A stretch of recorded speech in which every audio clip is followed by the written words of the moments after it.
Γεια χαρά σε όλους και καλώς ήρθατε σε άλλο ένα βίντεο του καναλιού. Δεν ξέρω πόσο καιρό, παιδιά, έχω να κάνω βίντεο που ουσιαστικά δεν έχω κάτι συγκεκριμένο. Απλά θα πετάξουμε το λίτο. Έχω έρθει σε μια ωραία τοποθεσία εδώ. Αν με ρωτήσετε αν έχει κοράκια, ναι, μόλις είδα ένα κοράκι να περνάει εδώ από τη θάλασσα και να το παίζει γλάρος. Οπότε δεν ξέρω τι θα συναντήσουμε, αλλά ελπίζω τουλάχιστον να μην έχει το χαμό που έχει όταν είμαι στο κέντρο. Πάμε λοιπόν να απογειωθούμε. Δορυφόρους έχουμε και το λίτο είναι απάνω.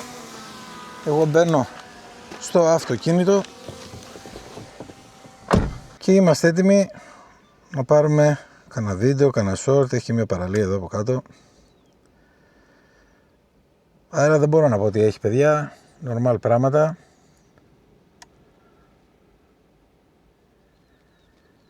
Δεν ξέρω, εδώ βασικά θα έρθω μία μέρα με το Antigravity, θα κάνουμε ωραία πλάνα 360. Νομίζω, με την παραλία εδώ και τα βράχια, θα είναι καλή φάση. Αυτό που σκέφτομαι έτσι να πούμε εντάχει λίγο σήμερα είναι έτσι λίγο ρυθμίσεις, γυρνάω, λίγο ρυθμίσεις για τις φωτογραφίες. Όπως βλέπετε, θολούρα, κίτρινίλα και...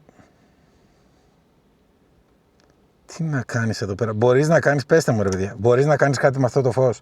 Ό,τι και να κάνεις δεν. Ό,τι και να κάνεις δεν. Ας πάμε λίγο μέσα. Πόσο είμαι, 20 μέτρα, καλά είμαι.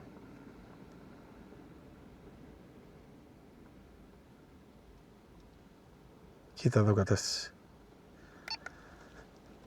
Σταματάω το βίντεο και πάμε φωτογραφίες. Να σας πω εντάχει, παιδιά, τι κάνω εγώ. Εγώ πηγαίνω στις προρυθμίσεις, δεν τραβάω με auto.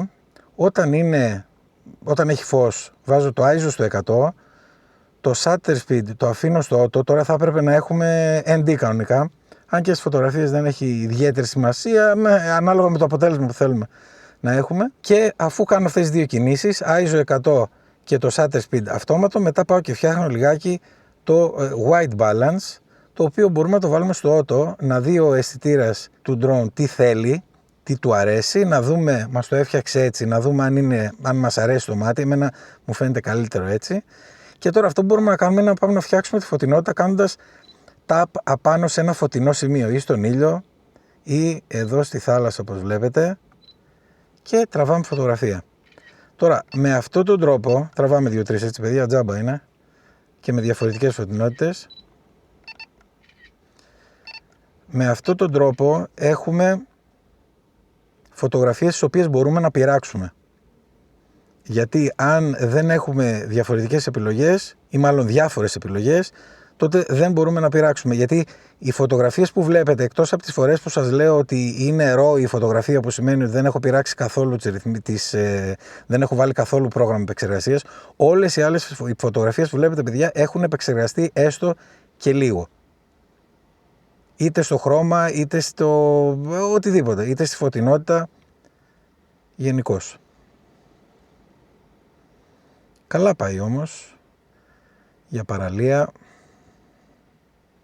Το ίδιο φυσικά μπορούμε να κάνουμε και στο βίντεο. Εάν πάμε και αλλάξω σε βίντεο, εδώ έχω βάλει, επειδή πέταγα βράδυ, έχω βάλει και αυτόματο ISO.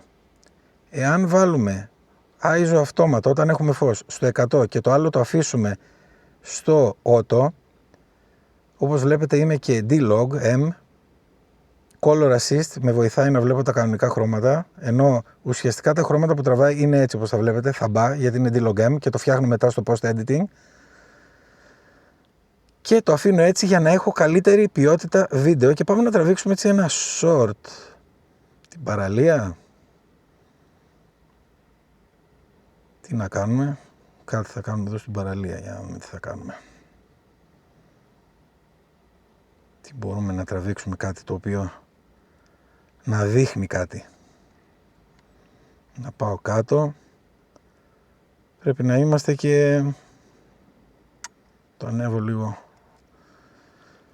Το βάλουμε 16/9, πάμε λίγο προς τα εδώ, ναι, να πατήσω να γράψει και πάμε να ξεκινήσουμε. Δεν θέλουμε να πηγαίνει πολύ γρήγορα, θέλουμε να πιάσει και λίγο πράσινο, θέλουμε να πιάσει και λίγο αυτό, αλλά δεν πιάνει καθόλου νερό. Εδώ πέρα, πιάνει τώρα, οπότε βλέπετε τραβάω κάτι και το πάω και παραπάνω από ό,τι θα ήθελα, ας πούμε, και μετά το κόβω ανάλογα εκεί πέρα που θέλω. Εδώ πιάσαμε και λίγο νερό, οπότε θα είναι πιο ενδιαφέρον, άρα συνεχίζω εγώ και προχωράω. Βλέπετε και το shutter speed έχει πέσει στο 1/500, όχι ότι είναι καλό ή ιδανικό ή οτιδήποτε τέτοιο, αλλά δεν είναι το πολύ, ας πούμε, το που έχει. Άμα γυρίσω εδώ, να δείτε, είναι 1/500 εδώ, κάτσε να το φτιάξουμε. Άμα γυρίσω φάτσα στον ήλιο, θα δείτε ότι πηγαίνει στο 1/4.000-6.400 για να μπορέσει να κρατήσει τη φωτεινότητα. Γενικώς αυτά είναι κάποια πράγματα που κάνω. Επίσης, κάτι άλλο που ήθελα να σας πω και το έχω δει αρκετά σε διάφορους φίλους που κάνουν editing, είναι, παιδιά, ένα shot, ας πούμε, ξεκινάτε και το παίρνετε, όπως έκανα το short πριν, ξεκινάτε και το παίρνετε. Δεν το κόβετε από την αρχή. Δεν θέλετε δηλαδή να φαίνεται μία σκηνή, ένα shot, οτιδήποτε, ένα πλάνο να φαίνεται όπως θα το κάνω τώρα. Να φαίνεται δηλαδή σταματημένο το drone και μετά να ξεκινάει και μετά να στρίβει λίγο. Αυτό δεν θέλετε να το κάνετε. Άμα το κάνετε αυτό, ξαναγυρνάτε πάλι πίσω, ξεκινάτε την κίνησή σας, π.χ. την ξεκινάτε εδώ. Αφού έχετε ξεκινήσει, βάζετε λίγο προς τα δεξιά, π.χ. για να κάνετε το circle. Το κρατάτε και το κρατάτε όλο, ας πούμε, όλο το circle ή το ημικύκλιο, οτιδήποτε, έτσι ώστε να είστε σίγουροι ότι έχετε ένα κομμάτι το οποίο θα είναι χρήσιμο. Μέσα στο βίντεο, όταν κάποιος βλέπει, ας πούμε, βίντεο τα οποία έχει ένα ωραίο πλάνο και βλέπεις, ας πούμε, εκεί πέρα που πηγαίνει, ας πούμε, έχω πει 10, ας πούμε, αλλά τέλος πάντων, εκεί πέρα που πηγαίνει αριστερά, βλέπεις και κάνει αυτό το πράγμα. Έτσι. Αυτό δεν είναι καλό. Καλύτερα, παιδιά, γραμμικά πλάνα. Δηλαδή, προς τα αριστερά σταθερό, προς τα δεξιά σταθερό, προς τα μπροστά σταθερό, διαγώνια κτλ. Μέχρι να μπορέσετε και να προπονηθείτε, ας πούμε, για να βγάλετε και τα circle και όλα τα υπόλοιπα. Λοιπόν, ωραία πτήση σήμερα, μου άρεσε. Νομίζω ότι τώρα που θα προσγειωθώ θα βάλω άλλη μια μπαταρία και θα τραβήξω μερικές φωτογραφίες ακόμα. Αλλά σας ευχαριστώ πολύ που ήσασταν για άλλο ένα βίντεο κοντά στο κανάλι. Like, subscribe, τα σχόλια σας από κάτω και τα λέμε στο επόμενο. Γεια χαρά!